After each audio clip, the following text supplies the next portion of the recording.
नमस्कार दोस्तों, प्रस्तुत है मुंशी प्रेमचंद्र की कहानी सेवा मार्ग। तारा ने 12 वर्ष तक दुर्गा की आराधना की।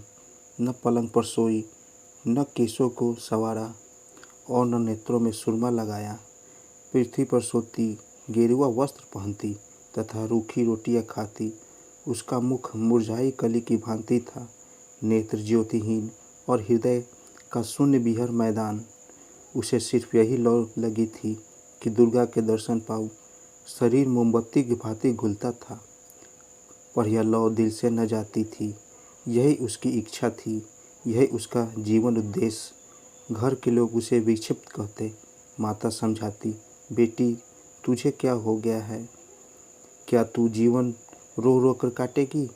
इस समय के देवता पत्थर के होते हैं। पत्थर को भी कभी किसी ने पिघलते देखा है? देख, तेरी सखिया पुष्प की भांति विकसित हो रही है, नदी की भांति बढ़ रही है। क्या तुझे मुझ पर दया नहीं आती? तारा कहती, माता अब तो जो लगन लगी है वह लगी है। या तो देवी के दर्शन पाऊंगी या यहीं साध लिए हुए संसार से पलायन कर जाऊंगी। तुम समझ लो, मैं मर गई। इस प्रकार पूरे 12 वर्ष व्यतीत हो गए और जब देवी प्रसन्न हुई, रात का समय था। चारों ओर सन्नाटा छाया हुआ था। मंदिर में एक धुंधला सा दीपक जल रहा था। तारा दुर्गा के पैरों पर माथा झुकाए सच्ची भक्ति का परिचय दे रही थी। यकायक उस पाषाण मूर्ति देवी के तन में स्फूर्ति प्रकट हुई। तारा के रोंगटे खड़े हो गए। वह धुंधला दीपक दैदीप्यमान हो गया। मंदिर में चित्ताकर्षक सुगंध फैल गई तथा वायु में सजीवता प्रतीत होने लगी। देवी का उज्ज्वल रूप पूर्ण चंद्रमा की तरह चमकने लगा।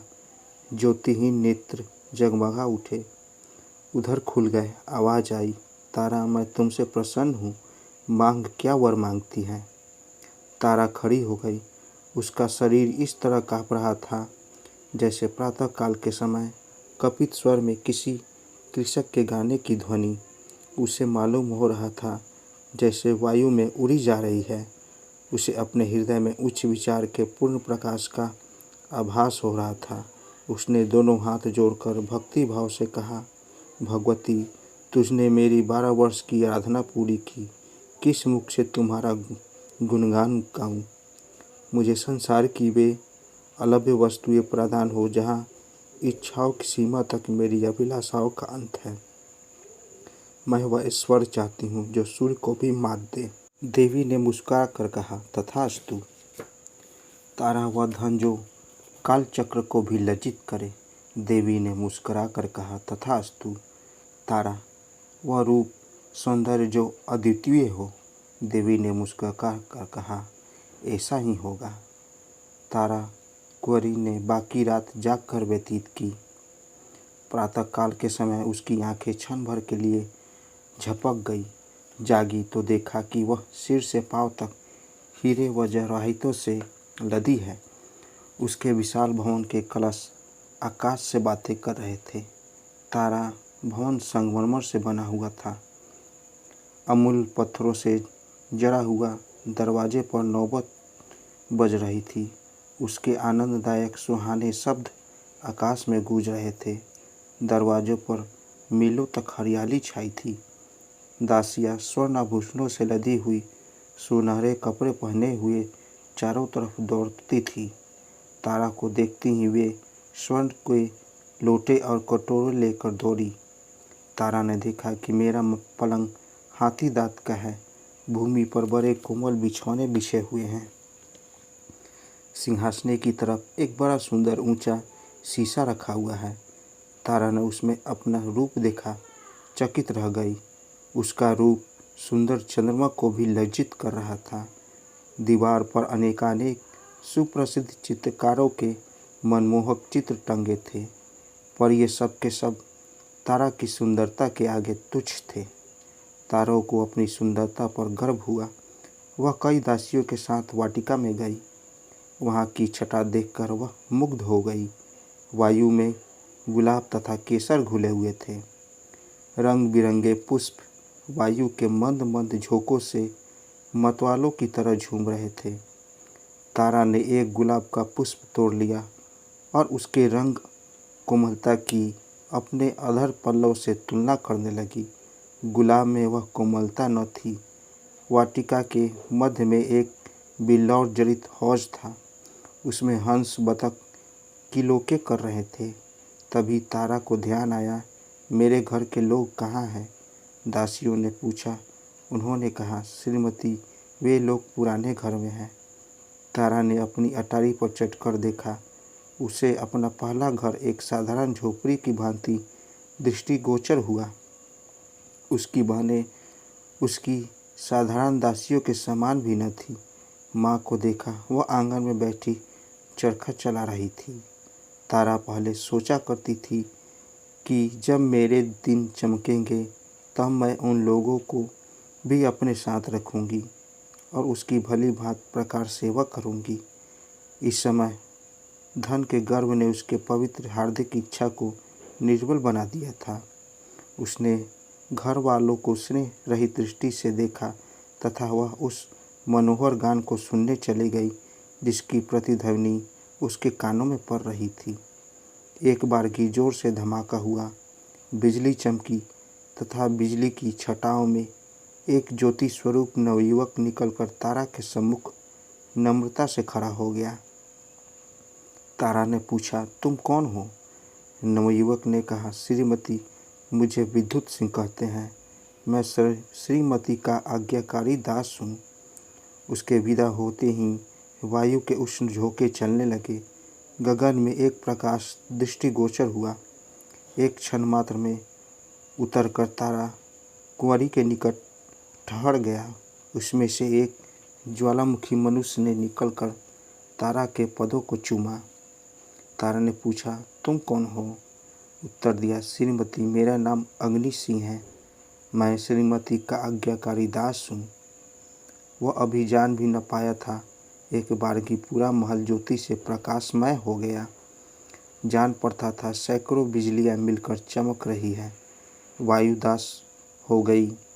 एक जगमाता हुआ सिंहासन आकाश पर दिखाई पड़ा। वह शीघ्रता से पृथ्वी की ओर चला और तारा कुंवरी के पास आकर ठहर गया। उसने एक प्रकाशमय स्वरूप का बालक, जिसके रूप से गंभीरता प्रकट होती थी, निकलकर तारा के सम्मुख शिष्ट भाव से खड़ा हो गया।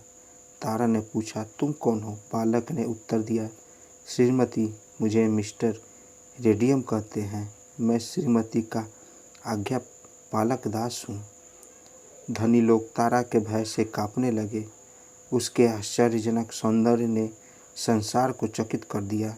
बड़े बड़े महीपति उसकी चौखट पर माथा रगड़ने लगे। जिसकी तरफ उसकी कृपा दृष्टि हो जाती वह अपना अयोभाग्य समझता, हमेशा के लिए उसका बेदाम का गुलाम बन जाता। एक दिन तारा अपनी आनंद वाटिका में टहल रही थी। तभी किसी के गाने का मनोहर शब्द सुनाई दिया। तारा विक्षिप्त हो उठी। उसके बाद दरबार में संसार के अच्छे अच्छे गवैये मौजूद थे, पर वह चित्ताकर्षक जो इन शुरू में थी कभी भी अवगत न हुई थी। तारा ने गायक को बुला भेजा। एक क्षण के अंतरंग वाटिका में एक साधु आया। सिर पर जटाए, तन में भस्म रमाए। उसके साथ एक टूटा हुआ बीन था। उसी से वह प्रभावशाली स्वर निकलता जो हृदय के अनुरक्त स्वरों में कहीं प्रिय था। साधु आकर हौज के किनारे बैठ गया। उसने तारा के सम्मुख शिष्ट भाव नहीं दिखाया, आश्चर्य से इधर उधर नजर नहीं डाली। उस रमणीय स्थान पर वह अपना सुर आलापने लगा। तारा का चित्त विचलित हो उठा। मन में अपार अनुराग का संचार हुआ। मदमत होकर टहलने लगी।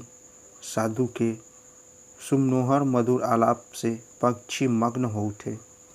पानी में लहरें उठने लगी, वृक्ष झूमने लगे। तारा ने ऊंचा चित्ताक्षुरों से एक चित्र खींचते हुए देखा। धीरे धीरे चित्र प्रकट होने लगी। उसमें स्फूर्ति आई। फिर वह खड़ी होकर नृत्य करने लगी। तारा चौंक पड़ी। उसने देखा कि यह मेरा ही चित्र है। नहीं, मैं ही हूँ। मैं ही बीन की तान पर नृत्य कर रही हूँ। उसे आश्चर्य हुआ कि मैं संसार की अलग वस्तुओं की रानी हूँ या एक स्वर चित्र। वह सिर ढूंढने लगी और मतवाली होकर साधु के पैरों में से जा लगी। उसकी नज़र में एक आश्चर्यजनक परिवर्तन हो गया। सामने के फले फूले वृक्ष और तरंगे मारता हुआ हौज और मनोहर कुंज पर थिरक रही थी। वह साधु अब प्रकाशमय तारा वह अलौकिक सौंदर्य की मूर्ति बन गया था। जब मधु अलाव बंद हुआ तब तारा होश में आई। उसका मन हाथ से जा चुका था। वह उस विलक्षण साधु के हाथों बिक चुकी थी। तारा बोली, स्वामी जी, यह महल, यह धन, यह सुख तथा सौंदर्य सब आपके चरण कमल पर निछावर हैं। इस अंधेरे महल को अपने कोमल पगों से प्रकाशमय कीजिए। साधुओं को महल और धन का क्या काम? मैं इस महल में नहीं ठहर सकता। तारा, संसार के सभी सुख आपके लिए उपस्थित है। साधु, मुझे सुखों की कामना नहीं। तारा, मैं आजीवन आपकी सेवा करूंगी। यह कहकर तारा ने आईने में अपने अलौकिक सौंदर्य की छटा देखी तो उसके नेत्रों में चंचलता आ गई। साधु, नहीं तारा कुंवरी, मैं इस योग्य नहीं हूँ। यह कहकर साधु ने बीन उठाई और द्वार की तरफ चला। तारा का गर्भ टूक टूक हो गया। लज्जा से सिर झुक गया। वह मूर्छित होकर भूमि पर गिर पड़ी। मन में सोचा, मैं धन में, ऐश्वर्य में, सौंदर्य में जो अपनी क्षमता नहीं रखती, एक साधु की नज़र में इतनी तुच्छ। तारा को जब अब किसी तरह चैन नहीं था। उसने अपने भवन ऐश्वर्य भयानक मालूम होने लगा। बस साधु का एक चंद्र स्वरूप उसकी आंखों के समक्ष नाच रहा था और उसका स्वर्गीय गान कानों में गूंज रहा था। उसने अपनी गुप्तचर को बुलाया तथा साधु का पता लगाने की आज्ञा दी। बहुत छानबीन के बाद उसकी कुटी का पता लगा। तारा नित्य प्रिय वायुयान पर बैठकर साधु के पास जाती। कभी उस पर लाल जवाहरात लुटाती, कभी रत्न व आभूषण की छटा दिखाती, मगर साधु इससे तनिक भी विचलित न हुआ। तारा के मायाजाल का उस पर जरा भी असर न हुआ। तब तारा कुंवरी फिर दुर्गा के मंदिर में गई तथा देवी के चरणों पर सिर रखकर बोली, माता, तुमने मुझे संसार के सारे दुर्लभ पदार्थ प्रदान किए।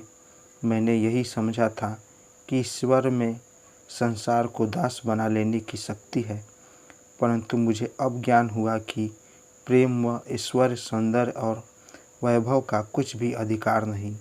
अब एक बार मुझे पर पुनः वही कृपा दृष्टि हो। कुछ ऐसा कीजिए कि जिस निष्ठुर के प्रेम में मैं मरी जा रही हूँ, उसे भी मेरी तरह मुझे देखे बिना चैन न आए। उसकी आँखों से भी नींद हराम हो जाए, वह भी मेरे प्रेम मद में चूर हो जाए। देवी के होठ खुले, वह मुस्कुराई। उसके अधर पल्लव विकसित हुए। फिर बोली, सुनाई दी, तारा, मैं संसार के सारे पदार्थ प्रदान कर सकती हूँ, परंतु स्वर्ग सुख मेरी शक्ति से बाहर है। प्रेम स्वर्ग सुख का मूल है। तारा, माता, संसार के सभी ऐश्वर्य मुझे जंजाल जान पड़ते हैं। बताइए, मैं अपने प्रीतम को कैसे पाऊंगी? देवी, उसका एक ही मार्ग है, परंतु है बहुत कठिन। भला तुम उस पर चल सकोगी? तारा, भले ही वह कितना भी कठिन हो, मैं उस मार्ग पर अवलंब अवश्य करूंगी। देवी, अच्छा तो सुन, वह सेवा मार्ग है। सेवा करो, प्रेम सेवा से ही मिल सकता है। तारा ने अपने बहुमूल्य आभूषणों और रंगीन वस्त्रों का त्याग किया, दासियों से विदा हुई, राजभवन को त्याग दिया, अकेले नंगे पैर साधु की कुटी में चली आई तथा सेवा मार्ग को अवलंबन बना किया। कुटी में झाड़ू देती, साधु के लिए गंगा से जल लाती, जंगलों से पुष्प चुनती, साधु की नींद में होते तो वह उसे पंखा झलती, जंगली पुष्प तोड़ लाती और केले के पत्तल बनाकर साधु के सम्मुख रखती। साधु नदी में स्नान करने जाते, तारा मार्ग के कंकड़ चुनती। उसने कुटी के चारों ओर पुष्प लगाए, गंगा से पानी लाकर खींचती, उन्हें हरा भरा देखकर खुशी होती। उसने मदार की रुई बटोरी, साधु के लिए नर्म गद्दे तैयार किए। अब कोई और इच्छा न थी, सेवा स्वयं अपना पुरस्कार और फल थी। तारा को कई कई दिन व्रत करना पड़ता था। हाथों में गड्ढे पड़ गए, पैर कांटों से छलनी हो गए, धूप से कोमल जात मुरझा गया, मगर उसके हृदय में अब स्वार्थ और गर्व का शासन न था। वहाँ अब प्रेम का राज था। वहाँ अब उस सेवा की लौ थी जिसमें कुलुषता के स्थान पर आनंद का स्रोत बहता है और कांटे पुष्प बन जाते हैं। जहाँ अश्रुधारा की जगह नेत्रों से अमृत जल की वर्षा होती है और दुख विलाप के स्थान पर आनंद के राग निकलते हैं। जहाँ के पत्थर रुई से अधिक कोमल और शीतल वायु से भी मनोहर। तारा भूल गई कि मैं सौंदर्य में अद्वितीय हूँ। धन विलासिनी तारा अब मात्र प्रेम की दासी थी। साधु को वन के खगों और मृगों से प्रेम था। वे कुटी के करीब एकत्रित हो जाते। तारा उन्हें पानी पिलाती, दाने चुगाती, गोद लेकर उसे स्नेह करती। विषधर सांप और भयानक जंतु उसके प्रेम के अभाव में उसके दास हो गए थे। बधुआ रोगी मनुष्य साधु के निकट आशीर्वाद लेने आते थे। तारा रोगियों की सेवा अशुषा करती, जंगल से जड़ी बूटियाँ ढूंढ लाती, उसके लिए औषधि बनाती, उसके जख्म धोती, जख्मों पर औषधि रखती, रात भर बैठी उन्हें पंखा झलती। साधु आशीर्वाद को उसकी सेवा प्रभावयुक्त बना देती थी। इस तरह कितने ही वर्ष बीते गए। गर्मी के दिन थे, पृथ्वी तवे की तरह जल रही थी। हरे भरे वृक्ष सूख जाते थे, गंगा गर्मी से सिमट सी गई थी। तारा को पानी के लिए बहुत दूर रेत में चलना पड़ता। उसका कोमल अंग चूर चूर हो जाता, जलती हुई रेत में तलवे जल जाते। इसी दिशा में एक दिन वह हताश होकर एक वृक्ष के नीचे क्षण भर दम लेने के लिए बैठ गई। उसके नेत्र बंद हो गए। उसने देखा, देवी मेरे सामने खड़ी कृपा दृष्टि से मुझे देख रही है। तारा ने दौड़कर उसके पग को चूमा। देवी ने पूछा, तारा तेरी साध पूरी हुई? तारा, हाँ माता, मेरी साध पूरी हुई। देवी, तुझे प्रेम मिल गया? तारा, नहीं माता, मुझे उनसे भी उत्तम पदार्थ मिल गया। मुझे प्रेम के हीरे के स्थान पर सेवा का पारस मिल गया है। मुझे ज्ञान हुआ कि प्रेम सेवा का दास है। सेवा के सामने सिर झुकाकर अब मैं प्रेम भिक्षा नहीं चाहती। अब मुझे किसी दूसरे सुख की साध नहीं। सेवा ने मुझे प्रेम, आदर, सुख सबसे निवृत्त कर दिया। देवी इस बार मुस्कुराई नहीं। उन्होंने तारा को हृदय से लगाया तथा दृष्टि से ओझल हो गई। संध्या का समय था। आकाश में तारे ऐसे चमकते थे मानो कमल पर पानी की बूंदें। वायु में चिंताकर्षक शीतलता आ गई थी। तारा एक वृक्ष के तले खड़ी चिड़ियों को दाना चुगाती थी कि यकायक साधु ने आकर उसके चरणों पर सिर झुकाया तथा बोला, तारा, तुमने मुझे जीत लिया। तुम्हारा ऐश्वर्य, धन व सौंदर्य जो कुछ न कर सका वह तुम्हारी सेवा ने कर दिखाया। तुमने मुझे अपने प्रेम में आसक्त कर लिया। अब मैं तुम्हारा दास हूँ। बोलो, तुम मुझसे क्या चाहती हो? तुम्हारे संकेत पर अब मैं अपना योग तथा वैराग्य सब कुछ न्यौछावर कर देने के लिए तैयार हूँ। तारा: स्वामी जी, मुझे अब कोई इच्छा नहीं, मैं तो सिर्फ सेवा की आज्ञा चाहती हूँ। साधु: मैं दिखा दूंगा कि योग साध कर भी मनुष्य का हृदय निर्जीव नहीं होता। मैं भौरे के सदृश तुम्हारे सौंदर्य पर मंडराऊंगा, पपीहे की भांति तुम्हारे प्रेम की रट लगाऊंगा। हम दोनों प्रेम की नौका पर ऐश्वर्य व वैभव नदी की सैर करेंगे, प्रेम कुंजों में बैठकर प्रेम चर्चा करेंगे तथा आनंद के मनोहर राग गाएंगे। तारा ने कहा, स्वामी जी, ऐसा मार्ग पर चलकर मैं अब अभिलाषाओं से पूरी हो गई। अब इस हृदय में और कोई इच्छा बाकी नहीं। साधु ने इस शब्द को सुना, तारा के चरणों पर माथा नवाया और गंगा की तरफ चल दिया। तो दोस्तों, कैसी लगी कहानी? कहानी अच्छी लगी हो तो मेरे चैनल को ज़रूर सब्सक्राइब करें और साथ साथ बेल आइकन को भी दबा दें ताकि मेरी कहानी सबसे पहले आप तक पहुँचे। तो दोस्तों, मिलते हैं एक नई कहानी के साथ एक नए वीडियो में। तब तक के लिए नमस्कार।